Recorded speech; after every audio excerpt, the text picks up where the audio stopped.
असफन, मेरा आइसक्रीम खाने का बहुत मन कर रहा है। आले उसके कमरे में आते मुंह बनाकर बोली। तुम्हारा कब कुछ खाने को दिल नहीं करता? असफन ने उस पर तंज किया तो वो दांत पीस कर रह गई। ज़्यादा बकवास नहीं करो। आज मेरा बहुत दिल कर रहा है, बहुत ज़्यादा।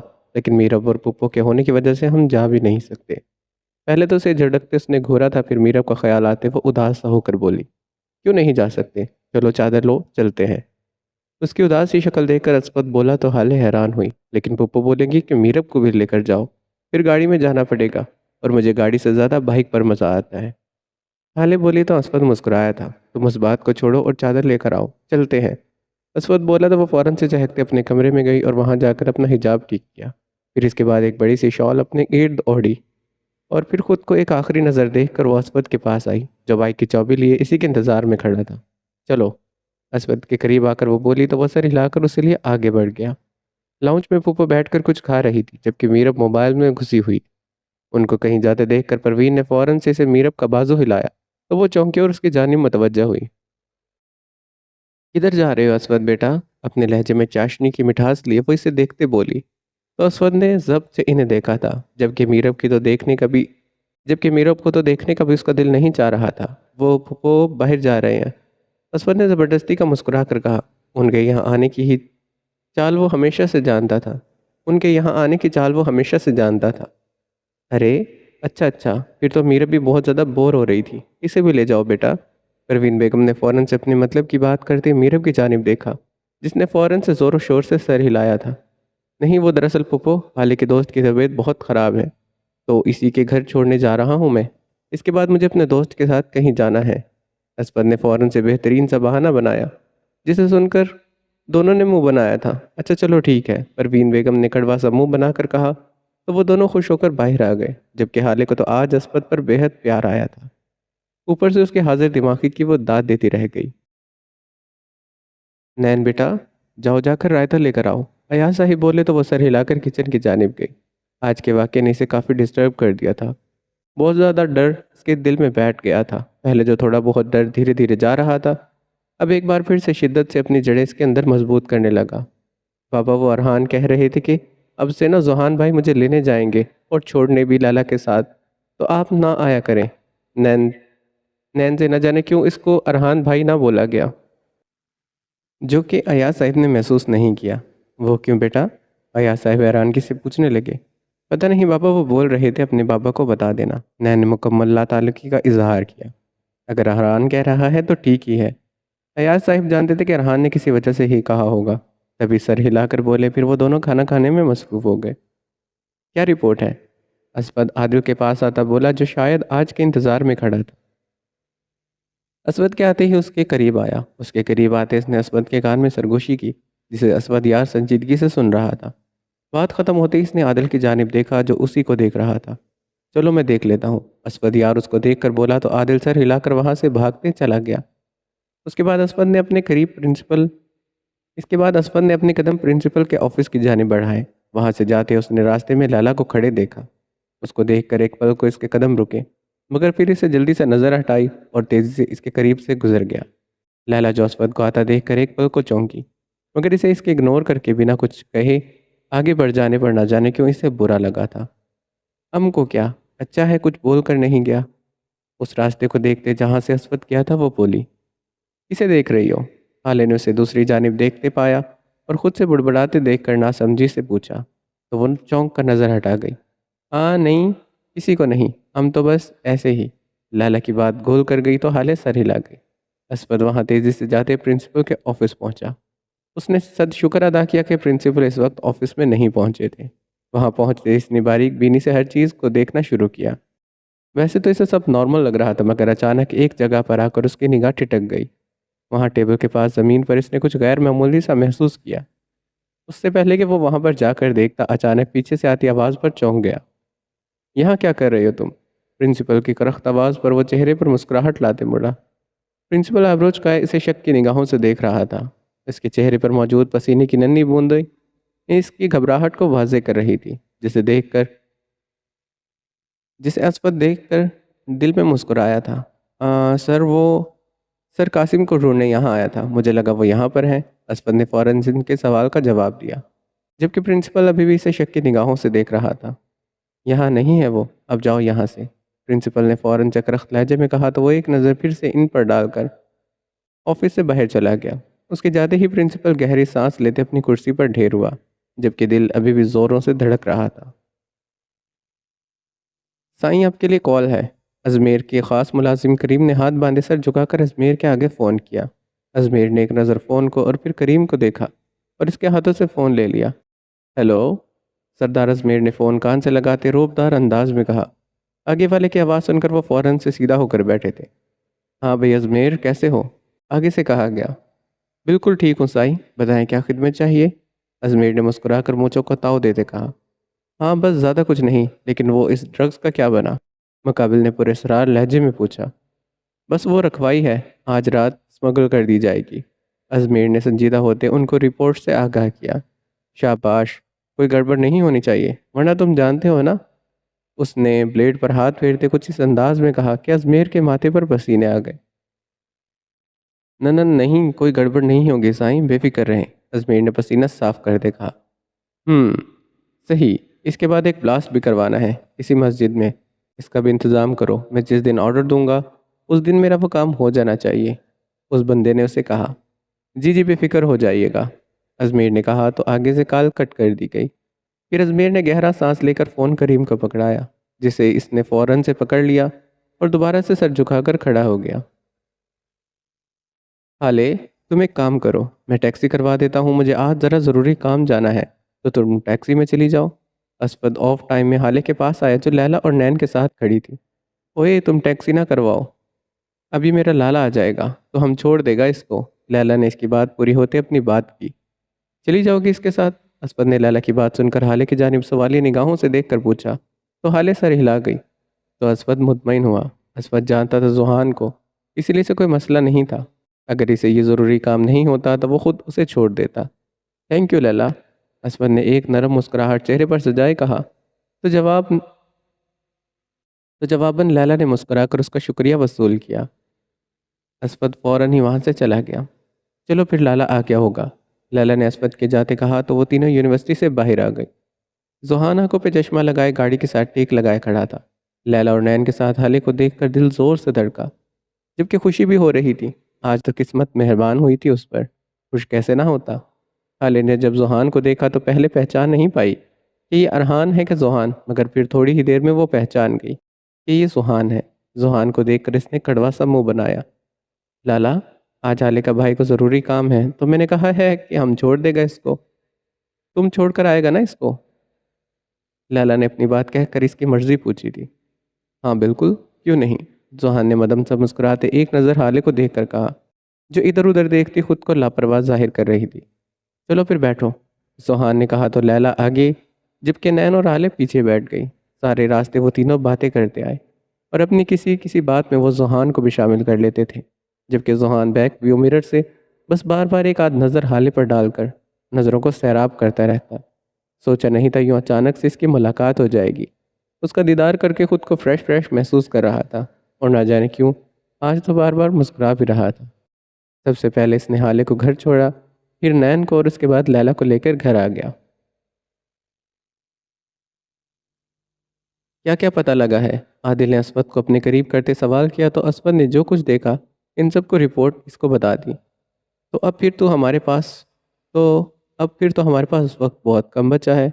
आदिल ने उसकी सारी बात सुनकर फिक्रमंद होकर कहा तो असफर ने दांत पीसते सर हिलाया। हाँ, हमारे पास वक्त बहुत कम है, मगर जितना जल्दी हो सकता है अपना काम मुकम्मल करेंगे, असफर ने कहा तो आदिल ने सर हिलाया। सारा प्लान मेरे पास है, बस ऑफिस चलकर सबको बता देते हैं, फिर आज रात ही इस पर अमल करेंगे, असफर ने कहा तो आदिल ने हाँ में कहा और फिर दोनों तेज़ी से यूनिवर्सिटी से निकलते चले गए। अब वो किस बारे में बात कर रहे थे और कहाँ गए थे, इस बारे में किसी को कुछ मालूम नहीं था सिवाय उन दोनों के। अस्सलामुअलैकुम। आले ने घर में दाखिल होकर ऊंची आवाज़ में सबको सलाम किया। किसके साथ आई है तू? परवीन बेगम गुस्से से घूरती बोली तो हाले ने नासमझी से उन्हें देखा। क्या मतलब किसके साथ आई हूँ? हाले ने सवाली निगाहों से उन्हें देखा। ज़्यादा मासूम बनने की ज़रूरत नहीं है, चुपचाप बता किसके साथ आई है। परवीन ने हाले को जोहान की गाड़ी से उतरते देख कर कहा। वहाँ से थोड़ी दूर वहाँ से थोड़ी बहुत जहान की शक्ल भी नजर आई थी। तभी वो आग बगोला बने उससे सवालात कर रही थी। इनके बीच होती बातों की आवाज़ सुनकर सकीना बेगम किचन से आई। क्या हुआ है आपा? सकीना बेगम ने परवीन बेगम को हाले को घूरते देखकर नासमझी से पूछा था। अरे पूछो अपनी लाडली को किसके साथ मुंह उठा कर आ रही है, पढ़ने जाती है या रंगरलियां मनाने? परवीन बेगम अपनी जहरीली बातों से हाले का दिल छन्नी कर रही थी। बस कर दे फुप्पो, कुछ भी बोले, मगर कभी भी मेरे किरदार को लेकर कोई बात मत कीजिएगा, क्योंकि मुझे इसके खिलाफ बोलना अच्छी तरह आता है। तो ध्यान रखिएगा आइंदा से। हाले उनको देखकर इंतहाई गुस्से से बोली।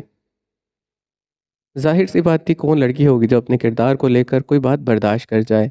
ऐसे अल्फाज तो रूह पर असर करते हैं। बोलने वालों को कुछ नहीं जाता, सहने वाले कमाल कर जाते हैं। हाले गुस्से से बोलकर वहां से चली गई। सकीना बेगम ने इसे नहीं रोका, क्योंकि परवीन बेगम की इन बातों का इन्हें भी बहुत बुरा लगा था। हाले के जाते वो इन पर एक अफसोस भरी निगाह डालकर वहां से चलकर हाले के पास आई। मामा, मैं अपनी दोस्त के साथ आई हूँ, असफद। हाले ने आंखों से सकीना बेगम को सफाई देते कहा कि सकीना बेगम इसे बीच में ही रोक गई थी। बस मेरी बच्ची, मुझे पता है अपनी बेटी पर पूरा भरोसा है मुझे। सकीना बेगम इसके आंसू साफ करते प्यार से बोली तो हाले नम निगाहों से मुस्कुरा दी, और इसे अपनी अम्मी से यही उम्मीद थी। थैंक यू अम्मी, हाले ने गले लगाकर बोली तो सकीना बेगम मुस्कुरा दी। अच्छा ये बताओ, असफद कहाँ है? सकीना बेगम ने इसे खुद से अलग करते कहा था। अम्मी, उसे ज़रूरी काम था, तो बस इसीलिए इसने मुझे कहा कि मैं लैला के साथ चली जाऊँ। हाले ने इन्हें असफद की बात बताई तो वह सर हिला गई। अच्छा तुम फ्रेश हो जाओ, मैं खाना लगाती हूँ। सकीना बेगम बोलकर वहाँ से चली गई, और हाले भी गहरी सांस खारिज करती बाथरूम चली गई। चल जल्दी कर, बैठ जा, असफद बाइक स्टार्ट करते बोला था। हाँ बैठ रहा हूँ ना, सब्र कर, आदिल ने बैठते कहा। सब्र ही तो नहीं कर सकता यार, असफद ने कहा, और साथ ही बाइक की रफ्तार खतरनाक हद तक बढ़ा दी। बाइक की तेज़ रफ्तारी की वजह से वो आधे घंटे का रास्ता 15 मिनट में तय कर चुके थे। वहाँ पर पहुँच वो तेज़ी से बाइक से उतरे और अंदर चले गए। वो एक प्यारा सा घर था जहाँ दाखिल होते अंदर जाने के बाद वो लोग सीधा बेसमेंट में गए, जिसका दरवाज़ा कुछ यूँ था कि किसी को लगे ना कि वो एक दरवाज़ा है और इसके अंदर एक अलग ही जहाँ आबाद है। वो लोग नीचे आए तो वहाँ पर एक मेज़ पर सब ऑफिसर्स बैठे नजर आए, जो शायद उन्हीं के इंतज़ार में थे। अस्सलाम वालेकुम सर। असफद और आदिल ने वहाँ जाकर उन्हें सल्यूट किया और सीधे खड़े हो गए। वालेकुम अस्सलाम, उनके ऑफिसर ने कहा और हाथ का इशारा किया, जिसका मतलब था कि सारा कुछ बताया जाए। असफद ने उनका इशारा देखकर सर हिलाया। सर, आज मैंने प्रिंसिपल के ऑफिस को अच्छे से मायना किया और मुझे पता लगा है कि ड्रग्स वहीं पर हैं, और हमें ये भी खबर मिल गई है कि आज रात वो लोग वहाँ से ड्रग्स स्मगल करने वाले हैं। असफद ने संजीदगी से लहजे में सारी बात से इन्हें आगाह किया। तो अब क्या प्लान है एजेंट असफंद यार? ऑफिसर ने सारी बात सुनकर तफसील ऑफिसर ने सारी बात तफसील से सुनने के बाद पूछा। सर, मैं तो चाहता हूँ कि हमारी टीम तैयार रहे। आज रात उन पर अटैक करके हमको प्रिंसिपल को पकड़ना चाहिए। हमें काफ़ी कुछ जानने को मिल सकता है उससे। असफर ने अपना दिमाग चलाते कहा तो ऑफिसर सर हिला गए। ओके देन, रेडी रहिएगा फिर, ऑफिसर ने कहा। Thank you sir. असफर ने झुककर उन्हें शुक्रिया कहा और फिर रात में करने वाले अटैक के बारे में सोचने लगा। वो ऐसी कोई भी गलती हरगिज़ नहीं करना चाहता था जिसकी वजह से दुश्मन हल्का सा भी मौका पा ले और होशियार हो जाए। असफर ने 12वीं की ज... असफर ने 12वीं के बाद ही आर्मी ज्वाइन कर ली थी। हाले को हमेशा से ये ख्वाहिश थी कि इसका भाई एक आर्मी ऑफिसर बने। हाले जब 3 साल की थी तब से इसे ऐस हाले जब 3 साल की थी तब वो ऐसे ही बीमार पड़ गई थी कि चलना फिरना भी नहीं होता था उससे। तकरीबन 3 साल इसने इसी तरह इस बीमारी में गुजारे। हाले की सेहत याबी पर सब बहुत ज़्यादा खुश थे। असफर ने जब आर्मी ज्वाइन की तब खुशी से हाले के पाँव ज़मीन पर नहीं पड़ रहे थे। अब वो किसी भी को भी आराम से डरा धमका सकती थी कि इसका भाई आर्मी ऑफिसर है। आदिल से दोस्ती इसके आर्मी में ही हुई थी और देखते ही देखते वो दोनों पक्के दोस्त बन गए। आर्मी में अपनी काबिलियत की वजह से इसने और आदिल ने एजेंसी में टेस्ट दिया और खुशकिस्मती से वो दोनों ही सिलेक्ट हो गए। मगर ये बात इसने अपने घर वालों से छुपा कर रखी थी। सबको ये तो पता था कि असफद आर्मी में है, मगर ये कोई नहीं जानता था वो मगर कोई ये नहीं जानता था कि वो एक सीक्रेट ऑफ एजेंट है। जब से मीरा को पता लगा था कि असफद एक आर्मी ऑफिसर है, तब से वो उसके पीछे पड़ गई थी। वरना यही असफद जब वो कुछ भी नहीं था वो उसको मुंह नहीं लगाती थी, और अब यूं पागलों की तरह इसके आगे पीछे घूमती थी। और इसकी इसी खुदगर्जी से असफद को नफरत थी। एजेंसी में शामिल होने के बाद असफद को इस यूनिवर्सिटी में मिशन मिला, जो उसने खुशी से कबूल किया। यहाँ 1 साल से वो लोग थे और मिशन के साथ साथ वो फ़ायदा उठाकर पढ़ भी लेते थे और साथ साथ मस्तियाँ भी चलती रहती थी। जो भी ड्रग्स का काम करवा रहा था वो कुछ ज़्यादा ही शातिर था, शायद एक सुराग नहीं छोड़ता। मगर असवद ने हर एक बात धीरे धीरे से जान ली थी और आज वो प्रिंसिपल को पकड़ने वाले थे। अरहान, देख दोस्त नहीं है मेरा। समीर मासूम सा मुंह बनाकर इसे बोला तो अरहान ने मुस्कुराहट दबाई। इसे समीर की हालत काफ़ी मज़ा दे रही थी, हालांकि वो तो खुद ऐसे ही दूर से गुजर रहा था। चाहिए था उसे तो समझना चाहिए था, मगर वो दोस्त ही क्या जो तंग ना करे। तभी अरहान आज इसे काफ़ी सारा तंग कर रहा था। तुझे शर्म आनी चाहिए, एक भाई से तू इसकी बहन से मिलने को कह रहा है। अरहान ने इसे घूरते शर्म दिलानी चाहिए, मगर दिल इन मामलों में कुछ ज़्यादा ही बेशर्म होता है। ना उम्र देखता है, ना वक्त देखता है, ना हालात देखता है। देखता है बस अपने महबूब की झलक, जो उसे हर हाल में चाहिए होती है। तू मान रहा है कि नहीं, वरना मैं नाराज़ हो जाऊंगा, समीर ने आखिरी हरबा आजमाते कहा। अरहान के होठ मुस्कुराहट अरहान के होठ मुस्कुराने को बेचैन थे और अब समीर की बात सुनकर वो मज़ीद खुद पर काबू नहीं पाया। तभी धीमा सा हंस दिया। अच्छा ठीक है, ये ले लिस्ट, ये सारा सामान ले ले, हमारा पता नहीं कि कब वापस आए। तो जा ले ले और शकील चाचा को दे आ, और जल्दी आ जाना। अरहान ने कहा तो समीर खुशी से फूले नहीं समाना अरहान ने कहा तो समीर खुशी से फूले न समाने लगा। थैंक यू सो मच यार, समीर उसके गले लगकर बोला और तेज़ी से वहाँ से चला गया। पागल। उसके जाने के बाद अरहान मुस्कुराकर मुंह ही मुंह में बुड़बुड़ाया था। ज़ैनब इस वक्त घर में बैठे टीवी देख रही थी। जब ऑन जिसे ऑन और ऑफ करना अरहान सिखा कर गया था। उसे बहुत मज़ा आता था उनमें लगे टीवी सीरियल्स देखते। अभी वो दिलचस्पी से कोई टीवी सीरियल देखने में मगन थी कि दरवाजे की बेल बजी। उसका दिल किया कि जाकर ना खोले, मगर फिर भी जाकर उठती वह दरवाज़ा खोलने गई। दरवाज़ा खोला तो सामने समीर खड़ा था। समीर जो सारे रास्ते यही दुआ करते आया था कि दरवाज़ा खुलते ही पहला दीदार ज़ैनब का हो, और उसकी किस्मत काफ़ी अच्छी थी कि उसकी ये दुआ कबूल हो गई। ज़ैनब ने समीर को अपने सामने पाकर घबरा कर निगाहें इधर उधर घुमाई। शकील चचा किधर हैं? समीर ने उसे निगाहें इधर उधर घुमाते देख कर कहा। वो अब्बासात वाली मस्जिद में नमाज पढ़ने गए हैं, और अम्मा ये करीब वाले घर गई हैं। बुला लाऊं? ज़ैनब ने कहते आखिर में पलकें झपकाकर मासूमियत से कहा। उसकी इस अदा पर समीर अपना दिल थाम गया। नहीं, कोई ज़रूरत नहीं है। मैं तो ये सामान देने आया था जो अरहान ने भिजवाया है। समीर ने अपने हाथ में मौजूद थैले इसके सामने करते कहा। अच्छा आप अंदर आ जाएं। ज़ैनब ने इसके हाथ में मौजूद सामान को देखकर रास्ता देते कहा तो समीर अंदर आ गया। बस यहीं पर रख दें। ज़ैनब ने इसे दरवाजे के करीब सामान रखने को कहा तो उसने फर्मा बरदारी करते वहीं पर रख दिया। चाय लाऊं आपके लिए? उसको लाउंज में सोफे पर बैठे देखकर उसने सवाल किया तो समीर ने उसकी जानिब देखा, जो कि उसको देखती अपने सवाल का जवाब ढूंढ रही थी। नहीं, मुझे चाय नहीं पीनी, बस दो मीठे बोल ही काफ़ी होंगे। समीर ने इसकी जानिब देखते गंभीर लहजे में कहा कि ज़ैनब का दिल एक पल को सिमटा था। जी? ज़ैनब ने कहा। कुछ नहीं, आप बैठ जाएं। समीर ने मुस्कुरा कर कहा तो ज़ैनब झिझकते उसके सामने वाले सोफे पर बैठ गई। समीर यकटक उसकी जानिब देखता अपने आप को सैराब कर रहा था, जबकि ज़ैनब इसकी बेबाक निगाहों से घबरा कर नीचे देखते अपनी उंगलियों के साथ खेलने में मसरूफ़ थी। उससे पहले कि वो लोग कोई बात शुरू करते दरवाज़ा नॉक हुआ। दरवाजे की आवाज़ सुनकर ज़ैनब दौड़ कर गई तो समीर गहरी सांस भर कर रह गया। इससे फरार होने को वो कैसे तैयार रहती थी। ज़ैनब वापस आई तो वो अकेली नहीं थी, शकील साहिब भी साथ थे। फिर कुछ ही वक्त में शकील साहिब की बीवी भी वहाँ पर आ गई। समीर कुछ देर बा- समीर कुछ देर वहाँ पर बैठा रहा और उनके साथ बातें करता, और उसके बाद वहाँ पर चला गया। ये मंजर रात का था। आसमान तारों से भरा पड़ा था, जो बहुत ही ज़्यादा खूबसूरत मंजर पेश कर रहा था। मगर इस सब से बेखबर कुछ लोग यूनिवर्सिटी के बेसमेंट में अपने काले कामों को फ़रोग देने की तैयारी कर रहे थे। पैसे के लालच में जो अपने रब को भूल चुके थे, ये तक भूल चुके थे कि ये दुनिया सिर्फ एक धोखा है। मगर वो कहते हैं ना कि जिनके दिलों पर मोहर लग जाए, उन्हें कोई हक की बात दिखाई नहीं देती। वो ये जल्दी जल्दी करो, फिर और भी बहुत काम है। उन सब आदमियों को जो जल्दी जल्दी इन बैग्स को एक जगह कर रहे थे, तैयारी कर रहे थे, प्रिंसिपल बोले। सब उनकी बात सुनकर सर हिलाकर मज़ीद तेज़ी से हाथ चलाने लगे। प्रिंसिपल इन सब को काम करते देख साइड पर आकर फ़ोन पर लग गया, जहां अजमेर के मैसेज थे, जिसने इससे हालात की रिपोर्ट मांगी थी। प्रिंसिपल ने ऑल क्लियर लिखकर सेंड कर दिया। You guys are ready? असफद ने अपनी गन लोड करते इन सब से कहा, जिस पर सब ने यस कहा तो असफद ने इन्हें इशारा किया तो सब चौकन्ना हुए और दीवार के साथ लगकर आहिस्ता आहिस्ता आगे बढ़ने लगे। असफद इन सब से आगे था और और इसके पीछे आदिल और बाकी टीम मेंबर्स। वो लोग कुछ कदम आगे बढ़े तो कुछ ही फासले पर दो आदमी बंदूक थामे खड़े नजर आए। असफद ने उंगली के इशारे से बाकी सबको रुकने का इशारा किया तो सब रुक गए। असफद ने अपनी बंदूक उनकी जानिब की और आदिल ने भी एक बंदे को टारगेट किया। दोनों ने एक साथ गोली चलाई जो दोनों आदमियों के माथे के दरमियान लगी और दोनों वहीं पर ढेर हो गए। गोली की आवाज़ वहां मौजूद किसी को सुनाई नहीं दी क्योंकि वो लोग बेसमेंट में मौजूद थे कि जो क्योंकि वो लोग बेसमेंट में मौजूद थे जो कि साउंड प्रूफ था। इसीलिए वो लोग ऑफिस में घुसकर किसी मखसूस जगह गए जहाँ पर असफद यार को शक हुआ था। असफद ने अपना हाथ इधर उधर घुमाया तो कुछ तवक्कुफ के बाद वो छोटा सा दरवाज़ा खुल गया तो सब एक एक करके वहाँ दाखिल होने लगे।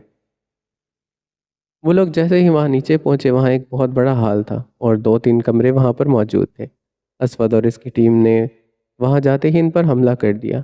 प्रिंसिपल और उसके आदमी तो इस अचानक हमले पर घबरा गए थे मगर फिर जल्द ही संभल कर इन पर जवाबी कार्रवाई करना शुरू कर दी। कुछ ही देर में वो जगह एक जंग का मैदान बन गई थी। दोनों ही जानिब से गोलियां चल रही थी। असफद ने सबको बता रखा था कि प्रिंसिपल को कोई नुकसान नहीं पहुंचना चाहिए, वो उसे जिंदा चाहिए था क्योंकि इससे काफ़ी मालूमात निकलवा सकते थे वो लोग। कुछ ही देर में असफद की टीम ने उन सबको ढेर कर दिया सिवाय प्रिंसिपल के, जो असफद यार को आंखें फाड़े देख रहा था जैसे यकीन ही नहीं आ रहा हो कि इसकी यूनिवर्सिटी का स्टूडेंट आर्मी ऑफिसर है। आदिल आगे की जाने बढ़ा और जाकर उसके सर के पिछले हिस्से पर गन मारकर उसे बेहोश कर दिया। इस सब कार्रवाई में असफद यार की टीम के दो ऑफिसर्स भी शहीद हो गए थे, जिनमें से एक की तो कुछ अभी वक्त में शादी होने वाली थी। असफद यार ने इसे मना भी किया था कि वो साथ नहीं आए मगर वो जिद करके आ गया। असफद यार घुटने के बल बैठ कर उनकी जानिब नम आंखों से देखने लगा जिनके चेहरे से नूर फूट रहा था। लब हल्के से मुस्कुरा रहे थे जो अपने रब से मिलने की खुशी में थे। उनके चेहरे पर नूर और खुशी क्यों ना होती, आखिर को अल्लाह की राह में शहीद जो हुए थे। शहादत का मज़ा और जुनून तो इन नौजवानों से पूछना चाहिए जो अल्लाह की राह में शहीद होने को हर वक्त तैयार रहते हैं। अस्वद आँख में आए आंसू साफ करके उठा और उन दो को लिए अपने प्रिंसिपल को भी वहाँ मौजूद तमाम ड्रग्स को आग लगाकर वहाँ से चल दिए। अब बाहर से सब यूँ लग रहा था जैसे कुछ हुआ भी नहीं है मगर असल तूफान तो आकर भी ख़त्म हो गया था। असवद यार प्रिंसिपल को टॉर्चर सेल में बंद करके साथ ही सारी बात ऑफिसर को बता के तकरीबन सारा काम निपटा कर थका हारा रात के 2 बजे घर लौटा था। जब वो घर में दाखिल हुआ तो हर तरफ सन्नाटा और खामोशी थी मगर हाले के कमरे की लाइट ऑन थी जो कि इस जागने का पता दे रही थी क्योंकि हाले को अंधेरे में सोना बिल्कुल क्योंकि हाले को अंधेरे में सोना पसंद था और रोशनी में इसे नींद नहीं आती थी। तभी इसने अपने कदम हाले के कमरे के जाने बढ़ाए और जाकर इसका दरवाज़ा खोल दिया। हाले जिसे नींद न आने की वजह से काफ़ी बोरियत महसूस हो रही थी, तभी इसने मोबाइल फ़ोन में मौजूद यकीन का सफ़र ड्रामा सीरियल लगाया और इसे देखने में मगन हो गई कि दरवाज़ा खुलने की आवाज़ पर वो चौंक उठी मगर असवद को वहाँ देखकर वो खुश हुई। असवी तो माँ गए। हाली खुशी से मुस्कुरा कर बोली तो असवद भी मुस्कुरा कर उसके पास आया और बेड पर बैठ गया। हाँ आ गया हूँ, तुम ये बताओ अभी तक सोई क्यों नहीं? असवद ने उसे जवाब देकर फिर से सवाल किया। यार नींद नहीं आ रही थी, हाले मुंह बनाकर बोली। क्यों नहीं आ रही थी? कोई मसला, कोई परेशानी है क्या? अगर कुछ हुआ है तो बताओ। असवद जानता था कि जब भी कोई बात इसे तंग कर रही हो उसे रात को नींद नहीं आती। आज जब मैं लैला के साथ आई तो हाले ने बात शुरू की और सारी बात असवद यार को बता दी, जिसे सुनकर इसे अपनी पुप्पो पर बेतहाशा गुस्सा आया क्योंकि वो किसी को इतना हक नहीं देता कि कोई इसकी बहन के किरदार पर बात करे। तुम छोड़ो इन बातों को, सर पर ना चढ़ाओ क्योंकि तुम जानती हो इनकी तो आदत है और वैसे भी किसी के कुछ कहने से तुम वैसे बंद थोड़ी जाओगी, तो दफ़ा करो और मज़े करो। असवद ने इसका ब्रेन वॉश करते आखिर में शरारत से कहा तो हाले भी हंस दी थी। यूं ही असवद कुछ देर बैठा इसके बाद यूं ही असवद कुछ देर इसके पास बैठा रहा और इसके बाद अपने कमरे में चला गया। उसके जाने के बाद हाले भी सोने के लिए लेट गई और कुछ ही देर में वो नींद की वादियों में गुम हो चुकी थी। ये रखो तुम अपने पास पैसे और मेरा काम कर दो, ईशा ने दो हट्टे कट्टे आदमियों के सामने पैसे का बंडल रखते कहा। आपका काम हो जाएगा मैडम, बस तस्वीर दे दें हमें। इनमें से एक आदमी बोला तो ईशा ने अपने हैंडबैग से एक फ़ोटो निकाली जो कि हाले की थी और वो इनके सामने की। तस्वीर में मौजूद जवान लड़की को देखकर दोनों की आंखें चमक गई थी। ये लड़की जिंदा नहीं बचनी चाहिए वरना मैं तुम दोनों को इस दुनिया से रुखसत कर दूंगी, समझे? ईशा ने आंखों में नफरत लिए गुर्राते कहा था। आप फिक्र नहीं करें मैडम, आपका काम हो जाएगा, वो आदमी बोले तो ईशा सर हिलाकर आंखों पर चश्मा लगाकर टक टक करती वहां से चली गई। ईशा ने एक दफ़ा अस्पताल में हाले को देखा था, मगर इस बात को वो सिरे से भूल गई थी। उसे लगता था अब इस लड़की का जुहान के साथ कोई मेल मिलाप नहीं होगा, मगर ये उसकी गलती थी। एक दफ़ा फिर जब वो जुहान का पीछा करती यूनिवर्सिटी तक आई, तब फिर से जुहान को हाले की जानिब देखते इसकी अंदर आग नफरत की आग जल गई थी। इसने हाले की तस्वीर ली और इसका पता लगाया। फिर वो सब इन दो बदमाशों को बता दिया, क्योंकि अपनी ज़िद की आग में वो किसी की जान लेने से भी पीछे नहीं हटने वाली थी।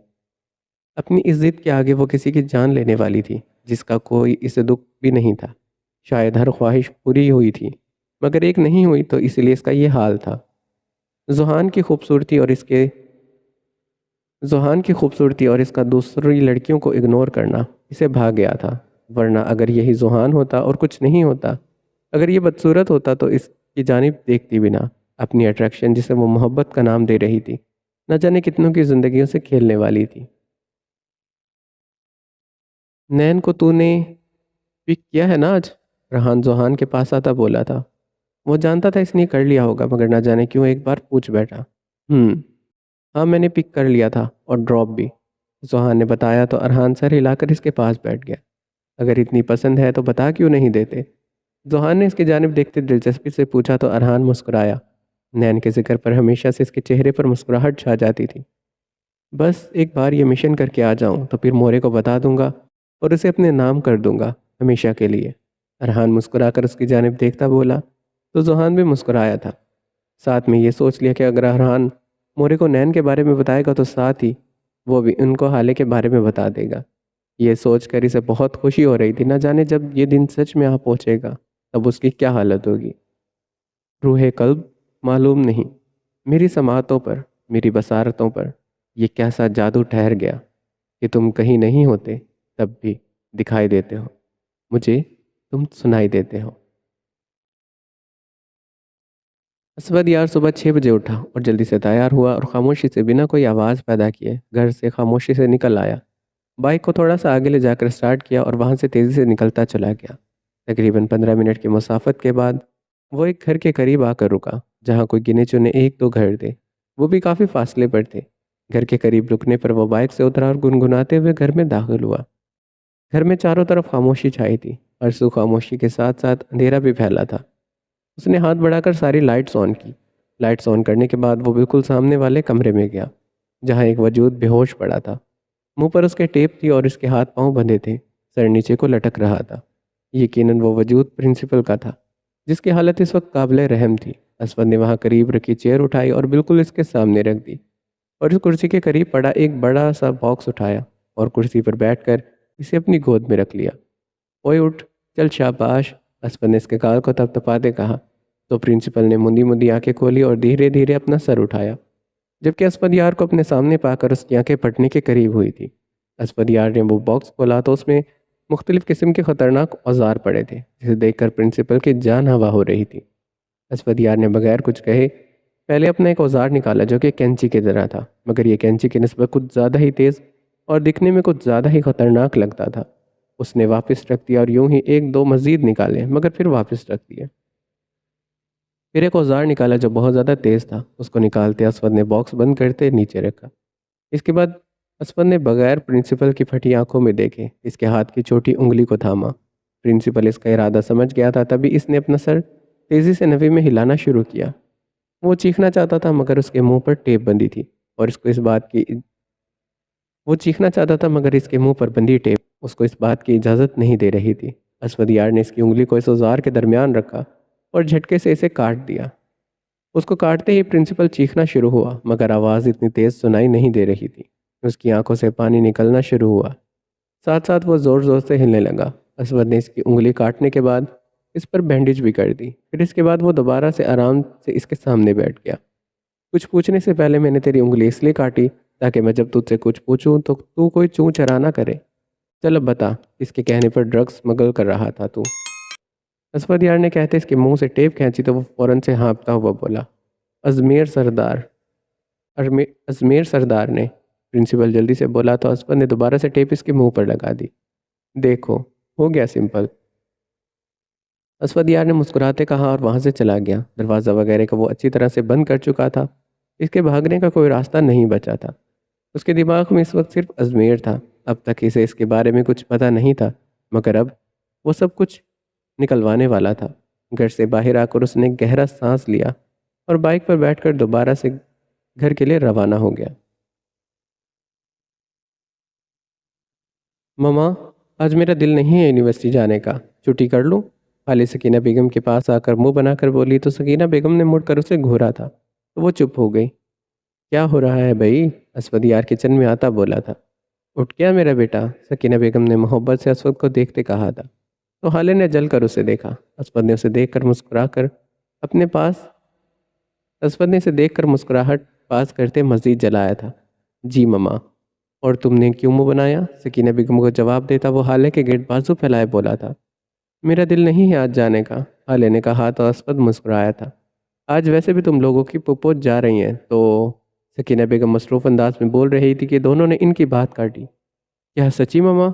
हाय। दोनों खुशी से बोले कि इनको अपनी तेज़ आवाज़ के होने का भी पता नहीं लगा था। सकीना बेगम ने इन्हें खामोश होने का इशारा करते घूरा। चुप हो जाओ बदतमीज़ो, सुन लेंगी वो। तो तुम दोनों यूनिवर्सिटी जाओ और जल्दी आ जाना। हसफी, फिर तुमने छोड़ कर आना है फिर तुमने छोड़ कर आना है उन्हें। सकीना बेगम ने बोला तो वो दोनों सर हिलाने लगे। फिर नाश्ता करने के बाद वो दोनों यूनिवर्सिटी के लिए निकल गए।